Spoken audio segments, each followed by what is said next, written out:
Oyez, amis du culte. Aujourd'hui, c'est à nouveau d'un film français que nous allons vous parler. L'économie du couple, réalisé par Joachim Lafosse. Alors, on va chipoter un peu, le film est franco-belge ou belgo-français. C'est selon de quel point de vue on se place. C'est aussi histoire à ce qu'on n'ait pas non plus le monopole sur le cinéma d'auteur à tendance sociale. Le pays des frères Dardenne doit aussi assumer sa part de responsabilité. L'histoire en quelques mots, Marie et Boris se sont aimés et ont eu 2 enfants. Mais ils ne s'aiment plus et vont se séparer, sauf que lui n'a pas une thune pour partir habiter ailleurs et ils doivent donc cohabiter avec ses 2 enfants.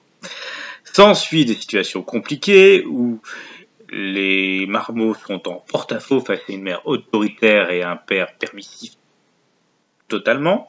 Parce que c'est toujours ça dans les stéréotypes, soit tout l'un, soit tout l'autre. Et il y a toujours une scène où ils finissent par céder et se refaire des papouilles. Car oui, on ne peut pas réellement parler d'originalité. L'un des points forts du film, qui est ce duel pour savoir à qui appartient la maison et quelle est la part de chacun, n'est pas une réelle plus-value tant nous restons tout de même dans un genre et style ultra classique. Les 2 acteurs principaux font le taf, Bérénice Bejo et Cédric Kahn.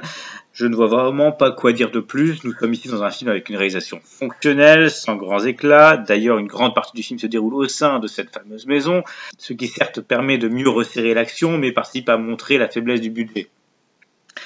Autre fait à noter la présence au scénario de Mazarine Pinjot. Oui, bon, la famille est un thème récurrent de la dame, donc ce n'est pas non plus une réelle surprise et ce n'est pas une plus-value. C'est la 2e fois que j'emploie ce terme dans cette chronique. Elle est bien bonne, n'est-ce pas? Bon, un petit drame franco-belge ou belgo-français, je n'ai toujours pas décidé, qui se laisse parcourir en faisant ses comptes, de campagne ou autre.